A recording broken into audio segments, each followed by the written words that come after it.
What is going on, guys? It's the Mad Dragon. We're on to the final week of the Rugby Championship 2022. We've already done the preview video for the All Blacks versus the Wallabies game, so feel free to go check that video out after this one. As we do in these preview videos, we will of course be going through the teams that have been announced to play for both sides. We'll be checking out some of the substitutions, who we think's been some good picks, some bad picks, and then finally giving a score prediction. So, South Africa versus Argentina was a super fun game last week. Bit of a slow start. We do have the match report. You can go check out a lot more about it there after this video if you want to. But yeah, had a bit of a slow start. First 20 minutes pretty slow. Then it was all South Africa. Then Argentina mounted a bit of a comeback, but it was the Springboks who eventually managed to seal out the game. Both teams have a little bit of stuff they want to work on, but South Africa ultimately, for the majority of the game, looked in control until there was a couple of yellow card situations. There was a lot going on in that game, to be fair. We had yellow cards, tries disallowed, penalty tries, all that fun stuff. And of course, with the Rugby Championship table looking like this, they are definitely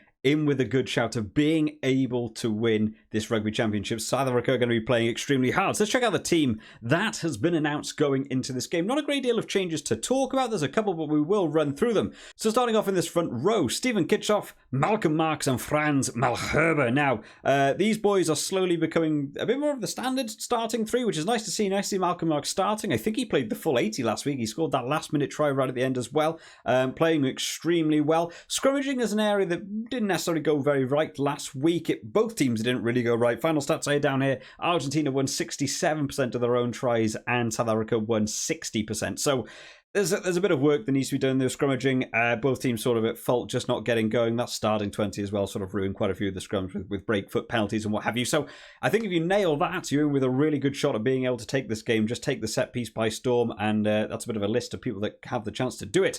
In the lock department, Eben Smith and Lou Diaga are going to be retaining in that 4-5 position. Lineouts were good for them last week, actually. They only lost 2 South Africa last week out of something ridiculous, like 17. They had an extremely good lineout situation last week.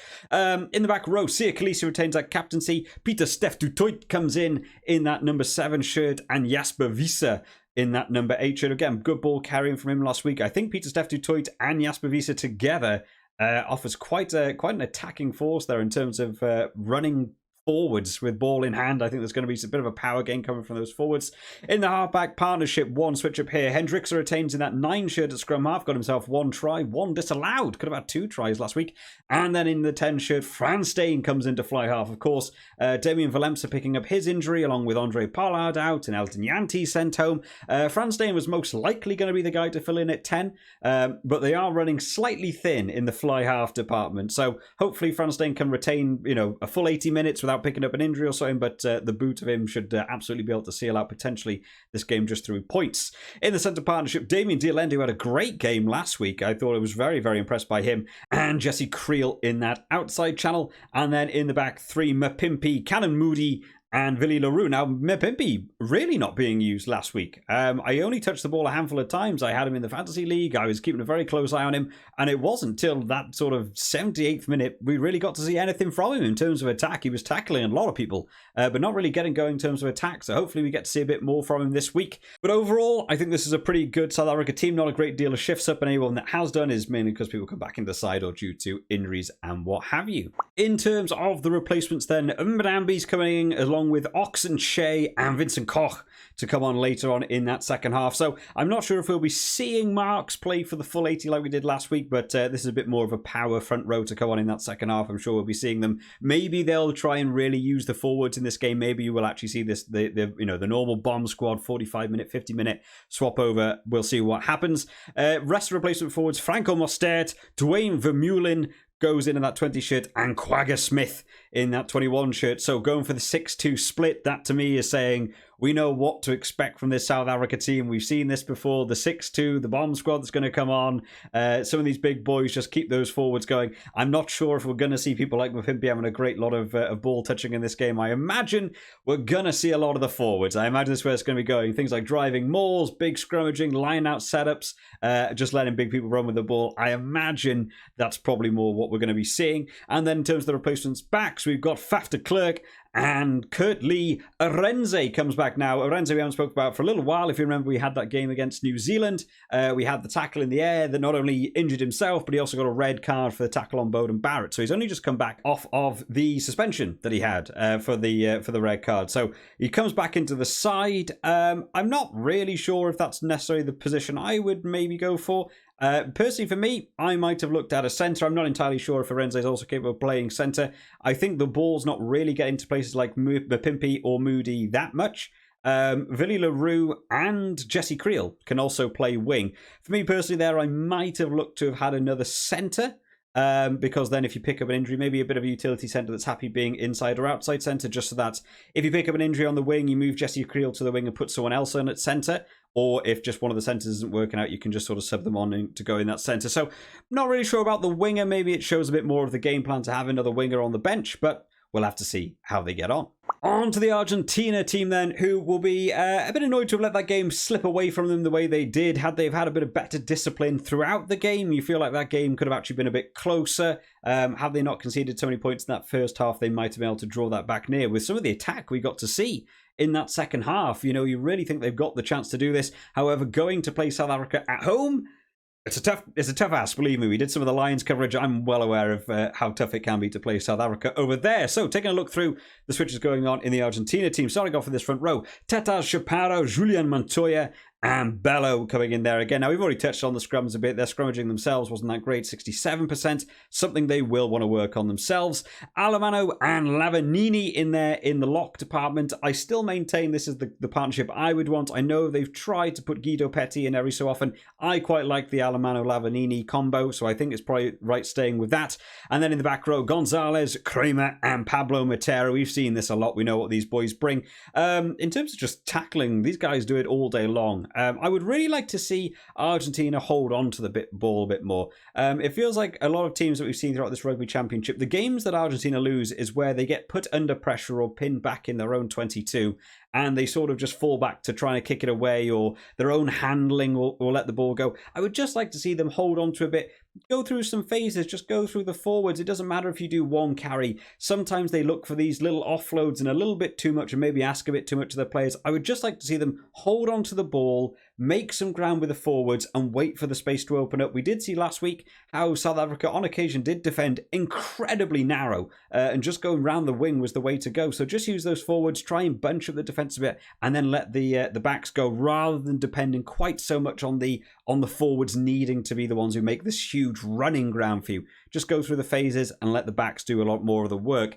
In the halfback partnership, we see Bertrano coming in alongside Carreras. Looking forward to see, hopefully, Bertrano himself have a bit of running time without getting any yellow cards. We saw quite a few yellow cards for scrum halves last week. All of them in my fantasy, as it goes. That's how it. That's just my luck on how things are. In the centre partnership, De La Fuente and Moroni getting himself a try last week, even if people said they thought maybe the pass was a bit forward, but it was a lovely try from him. So hopefully we get to see the same again this week. And then in the back three, one shift coming up, we have Imhoff coming back in. I literally said in the preview video last week, I wish we'd seen more of Imhoff, and in he comes again now. Of course, he did get a try in the first time we saw him, I think. So nice to see him back in this side. Hopefully, the running game will be a bit more from these backs in order to make advantage of that room in the back. Boffelli coming in. The boot of Boffelli not getting going the last couple of games. They're just not getting these penalty counts to allow them to get the 3 points. Then we saw sort of last week, there were penalties, but they were already a couple of tries down. And in order to make up that scoreboard, you have to go for tries yourself.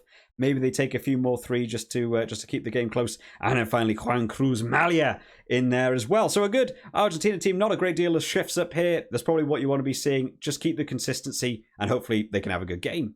In terms of the replacements then, a lot of these names we will have seen before. However, one of them, a lot of people may never have seen before. So we have Krivi, Vivas and Sclavi coming in there to be the replacement from Rose. Guido Petty, as we've already mentioned, is going to be that replacement lock at some point in the game. Now, a new name for me here in terms of their bench, Pedro Rubiolo. Hopefully I'm pronouncing that slightly correctly. Not a player I know anything about, so really looking forward to seeing him make an impact. We haven't seen a lot of debutants in this tournament, so nice to see him coming in here. Hopefully he can have a nice impact in the game. Hopefully he's not going to walk off the bench with, being 30 points down, because South Africa are so desperate to try and win this championship they start to run teams over. And then in the replacement backs we have Cubelli, Erdepilieta and Del Guy coming in there as well. Yeah, I think in terms of the bench, I'm leaning more towards this game going down what South Africa have gone for in terms of the 6-2.